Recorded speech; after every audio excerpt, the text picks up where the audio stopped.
Alright, what's going on, guys? Trev back again, here to bring you another video. This one's going to be doing our weekly review for this week's episode of The Walking Dead Season 11. This is for episode 4 now. It is called Rendition.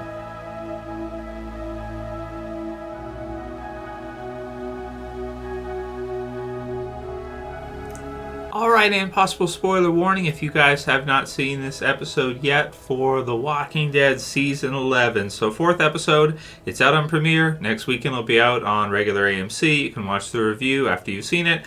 Will contain spoilers unless you're not too worried about that. So, we'll post it now for this week's episode of The Walking Dead Season 11. It was a fun one. So, we're now halfway through this first 8 episodes of The Walking Dead Season 11. We know after that, we're going to be seeing World Beyond Season 2, which recently was announced to have Jadis in it. So she's going to be our first crossover character, I believe, from Walking Dead into World Beyond. So that's happening. And then there's going to be the first half of Season 7 of Fear the Walking Dead. So Walking Dead airing early this year, and then World Beyond and Fear to follow it up. Between the two of them, are both of them combined as good as Walking Dead? It's like, you get like minus points for World Beyond, I think. So I don't know if that's true. But Fear's been really good lately, so I'm excited to see Season 7 of Fear. So for Rendition. So basically, in this episode, we get to see what has happened with Daryl during this time. We got to see kind of the Alden, Maggie, Negan stuff that was going on there before. And in this one, we get to see Daryl's point of view as him being the point of view character. I think he's basically the only, he's pretty much the only character out of the group that's shown in this one. We don't get to see Alexandria. We don't get to see Maggie and Negan and the others.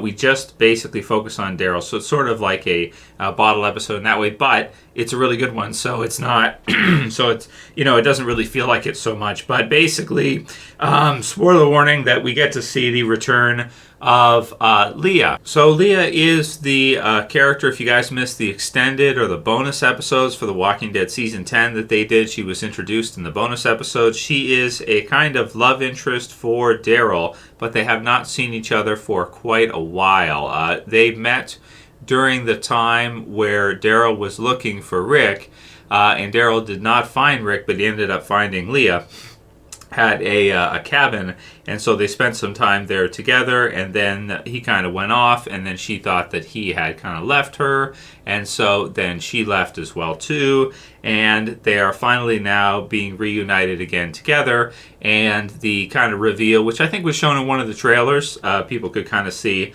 is that Leah is a Reaper. So it makes things pretty interesting that you have Daryl, and maybe his kryptonite in this case is that Leah is with them. So it'd be easy for him to pull the trigger against the others and to fight against the others. But when he sees her and when Dog, I like what they did with Dog in this episode, is that because Dog originally was Leah's, and that was kind of revealed, and then Daryl acquired Dog because Leah basically left Dog. And so, Daryl had Dog with him. So then Daryl kind of took over ownership of Dog, or with Dog. And then you have, in this episode, a pretty cool face-off sequence where Dog sort of goes to Leah instead, still remembers her, and hasn't seen her for a while, so goes to her and refuses to leave and go back to Daryl. And then Daryl kind of gets surrounded by some other Reapers and gets captured. It's a pretty cool intro. You've got kind of the beginning with the run as everybody's kind of running from the Reapers. And we get a count in this episode of about how many Reapers they have. And there are a few that have been killed off or are missing. I think 3 of them they mentioned. Michael Turner was one of them, I think was his name. And So, yes, Daryl has been captured. Yes, some of the others have been killed by the Reapers or injured, like Alden. But the group has also, our survivors have also taken out at least one of them and maybe 3 of them as well. And actually 4 by the end of the episode because of the baptism by fire that the Pope used as one of the guys for, because he did not protect his brother.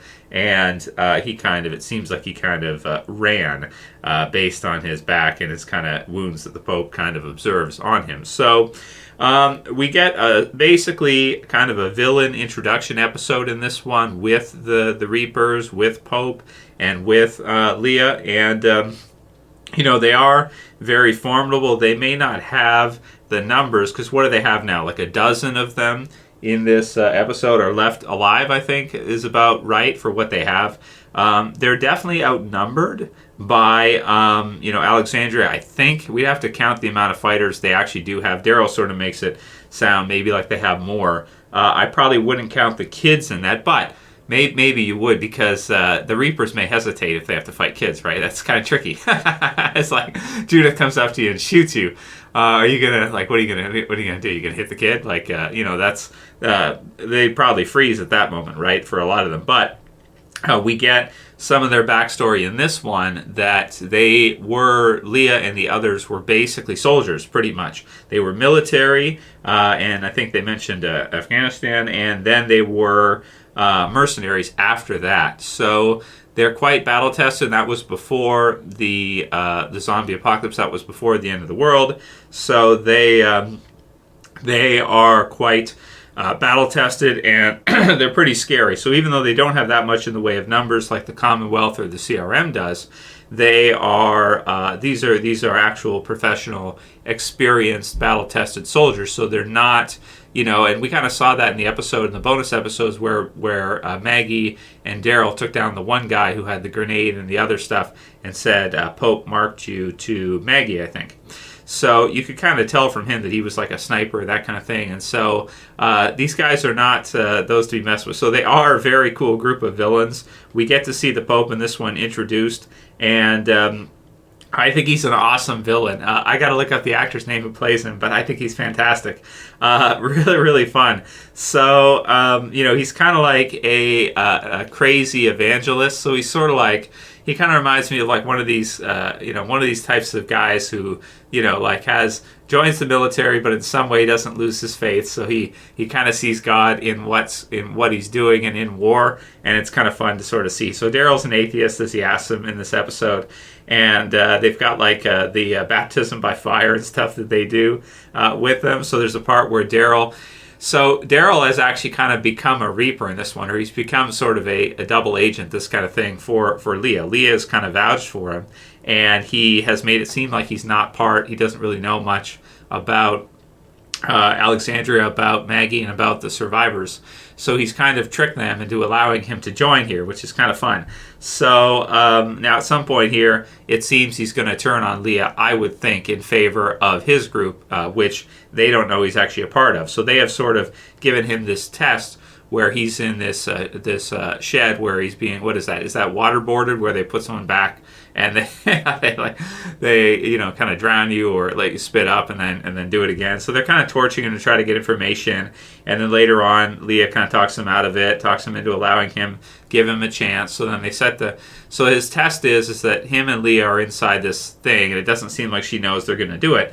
They set the place on fire with gasoline, it looks like, and then they escape out of a window, and the other Reapers are waiting there for them to kind of get out. And because they were able to get out, Pope sees it as a baptism by fire, or forged by fire, or a kind of a test. And since they were good enough to pass the test, now they're good enough to be useful to join the Reapers. So if somebody was not good enough to pass the test, they would likely be not somebody the Reapers would want to have, and they would just be dead weight, so they wouldn't be somebody who they want to have on their team, like the guy at the end here that the Pope kind of pushes into the fire for allowing, for kind of being a coward in the battle, and his wounds showing him as such.